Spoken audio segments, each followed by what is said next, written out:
ฉันรู้ดีตั้งแต่แรกที่เธอไม่เหมือนเดิม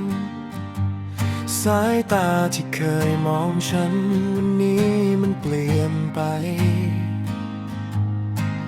ชื่อของใครอีกคนหลุดออกมาจากใจเธอแม้ไม่พูดตรงๆแต่ฉันก็เข้าใจฉันเห็นรอยยิ้มเธอเวลาพูดถึงเขา มันไม่เหมือนเวลาที่อยู่กับฉัน และฉันก็รู้ทันทีว่าที่ตรงนั้นไม่ใช่ของฉันอีกแล้วฉันไม่อยากเป็นคนที่ทำให้ใครต้องลังเลไม่อยากเป็นเงาที่คอยรั้งเธอไว้ถ้าความสุขของเธอไม่ได้อยู่ตรงนี้ฉันยอมถอยแม้ใจจะเจ็บแค่ไหน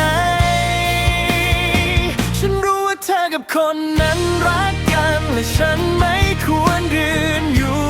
ตรงกลางฉันยอมเดินออกมาเงียบไม่ใช่เพราะแพ้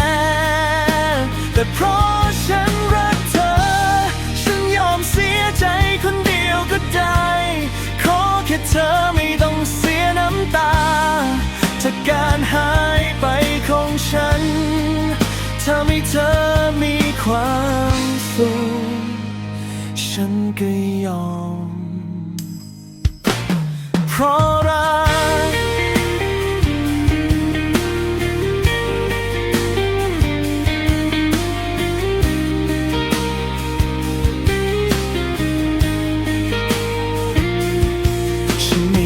ไม่โทษไม่ถามอะไรไม่อยากทำให้เรื่องมันยิ่งซับซ้อนแค่ขอเก็บความรู้สึกทั้งหมดไว้เป็นความทรงจำเงียบในใจฉันเคยฝันถึงวันของเราสองคนแต่วันนี้มันไม่ใช่เรื่องจริงอีกแล้วและฉันก็เข้าใจดีว่าความรักไม่จำเป็นต้องได้ครอบครองฉันเลือกเป็นคนที่จากไปดีกว่าเป็นคนที่ทำให้ใครเจ็บแม้หัวใจจะยังเรียกชื่อเธอแต่ฉันจะไม่เดินเข้าไปในโลกของเธออี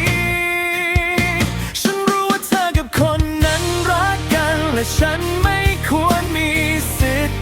อะไรฉันยอมถอยออกมาไกลๆยอมแพ้ทั้งหัวใจเพื่อให้เธอได้รักเขาฉันยอมเสียใจแทนเธอทั้งหมดยอมเจ็บแทนวันที่เธอเลือกเขาเพราะรักของฉันไม่ใช่การครอบครองแต่คือการยอมไปถ้าวันหนึ่งเธอคิดถึงฉันขอให้เป็นเพียงความทรงจำที่ดีไม่ต้องกลับมาไม่ต้องเสียใจแค่รู้ว่าครั้งหนึ่งฉันรักเธอจริง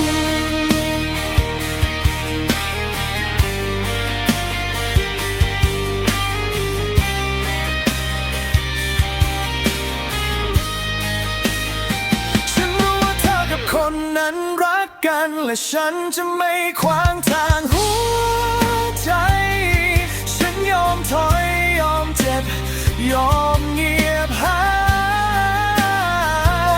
ยทั้งหมดนี้เพราะรักเธอแม้ฉันจะไม่ได้อยู่ในชีวิตเธอแต่ขออยู่ในความหมายของคำว่ายอมเป็นคนที่จากไปเพื่อให้เธอได้มีความสุขฉันไม่ได้แพ้ให้เขาฉันแค่แพ้ให้ความรักและเลือกถอยออกมาเพราะฉันรักเธอจริงๆ